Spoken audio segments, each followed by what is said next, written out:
Yo, alright, what's up mga kalaptop, no? So for today's video mga kalaptop this is a quick vlog kasi nga ano lang to, overview lang to sa ganitong uri ng prutas mga kalaptop kasi hindi ko alam kung ano yung klaseng prutas to.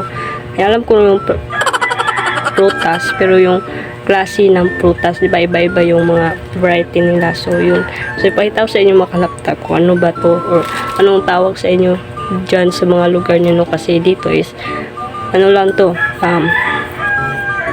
papaya.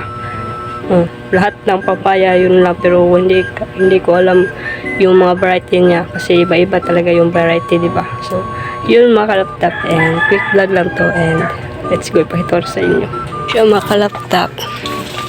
Isa siyang puno ng kapayas. Pero yung bunga niya makalaptap is sobrang laki. O, diba? Yung kamay ko guys, yan lang. Pero yung laki niya is parang ano, isang buong ano na. Iwan ko ba kung ano to talaga, no? Ito pa yung isa. Ano na to siya makalaptap? Kabaangan. Kabaangan tawag sa amin dito, yung may hilo na siya, no? Yung masarap kainin na crunchy. Ayan. Ito parang bula guys. Andyan lang siya kalaki. Ayan. Diba? Sobrang ano lang. Liit. Ayan, no? So ito mga kalaptop, dalawa na yung may yellow dito is kukunin na namin yung isa. Yung isa lang kasi kami lang yung kakain. Ang tingnan nyo yung mga ibang bunga dyan, diba? Sobrang laki. So kung sino yung may alam dito mga kalaptop kung ano yung tawag sa ganitong klase ng kapayas o yung papaya, no? Yan. Comment down below guys. Yan siya.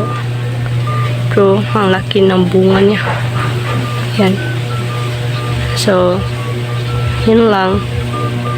It's a quick review, quick vlog. Yan.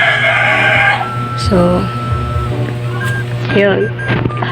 So, yun mga kalaptop na sobrang laki ng mga bunga niya mga kalaptop. So, kung sino yung may alam dyan mga kalaptop kung anong klase ng papayas to, yan, mag-comment down below. Kasi nga, para malaman ko, no? Kasi sobrang laki talaga siya. Hindi siya pangkaraniwang bunga ng isang papaya. So, yun lang. And salamat sa panonood noon. Huwag mo kalimutan mag-subscribe and i-click yung tally bell para pala ka updated sa susunod nating upload. So, yun lang. See you on the next vlog. Bye!